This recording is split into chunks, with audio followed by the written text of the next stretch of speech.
Action prince Dhruva Sarja ಮತ್ತು ಜಾಕಿ ಪ್ರೇಮ್ ಕಾಂಬಿನೇಷನ್ನ the most expected cinema KD ಸದ್ಯ ವಿವಾದ ಕೇಂದ್ರ ಬಿಂದು ಆಗಿರೋದು ನಿಮಗೆಲ್ಲ ಗೊತ್ತೇ ಇದೆ. ಈ ವಿವಾದಕ್ಕೆ ಕಾರಣವೇ ಈ ಸಿನಿಮಾದ ಈ ಹಾಡು. ಹೌದು, ನೋರಾ ಫತೇಹಿ ಸೊಂಟ ಬಳುಕಿಸಿದ್ದ ಸರ್ಸೆ ನಿನ್ನ ಸೆರಗ ಸರ್ಸೆ ಹಾಡಿನ ಲಿರಿಕ್ಸ್ಗೆ ಸಾಕಷ್ಟು ಆಕ್ರೋಶ ವ್ಯಕ್ತವಾದ ಬೆನ್ನಲ್ಲೇ ಈ ಹಾಡಿಗೆ ಕೇಂದ್ರ ಸರ್ಕಾರವು ನಿಷೇಧ ಹೇರಿದೆ.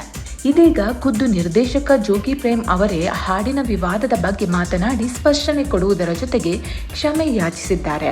ಹಾಗಿದ್ರೆ ಪ್ರೇಮ್ ಹೇಳಿದ್ದೇನು ಅನ್ನೋದನ್ನ ನೋಡೋದಾದ್ರೆ, ಯಾರೂ ಕೂಡ ಉದ್ದೇಶಪೂರ್ವಕವಾಗಿ ಅಥವಾ ಬೇಕು ಅಂತ ತಪ್ಪು ಮಾಡಲ್ಲ. ನಾನು ಇಲ್ಲಿಯವರೆಗೆ ದೇವರ ಬಗ್ಗೆ ಅದ್ಭುತವಾದ ಹಾಡುಗಳನ್ನು ಬರೆದಿದ್ದೇನೆ. ಅಣ್ಣ ತಮ್ಮಂದಿರ ಬಾಂಧವ್ಯ, ಅಮ್ಮನ ಸೆಂಟಿಮೆಂಟ್, ಪ್ರೀತಿ, ಹೀಗೆ ಪ್ರತಿಯೊಂದು ವಿಷಯದ ಮೇಲೂ ಹಾಡುಗಳನ್ನು ಕಟ್ಟಿಕೊಟ್ಟಿದ್ದೇನೆ. ನೀವೆಲ್ಲರೂ ನನ್ನನ್ನು ಬೆಳೆಸಿದ್ದೀರಾ. ಪ್ರೇಮ್ ಸಿನಿಮಾದ ಹಾಡುಗಳು ಅಂದ್ರೆ ಅಷ್ಟೊಂದು ನಿರೀಕ್ಷೆ ಇಟ್ಟುಕೊಂಡು ಕಾಯುತ್ತೀರಾ ಎಂಬುದು ನನಗೂ ಗೊತ್ತಿದೆ.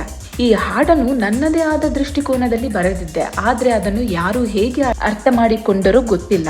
ಆದರೆ ಈ ಹಾಡಿನ ಸಾಹಿತ್ಯದಿಂದ ಅಥವಾ ನನ್ನ ಪ್ರಯತ್ನದಿಂದ ಯಾರಿಗಾದರೂ ನೋವಾಗಿದ್ದರೆ ಅದಕ್ಕಾಗಿ ನಾನು ಮೊದಲು ಕ್ಷಮೆ ಕೇಳುತ್ತೇನೆ. ಜನರ ಭಾವನೆಗಳಿಗೆ ಧಕ್ಕೆ ತರುವ ಉದ್ದೇಶ ನನಗಿಲ್ಲ ಅಂತ ಸ್ಪಷ್ಟಪಡಿಸಿದ್ದಾರೆ.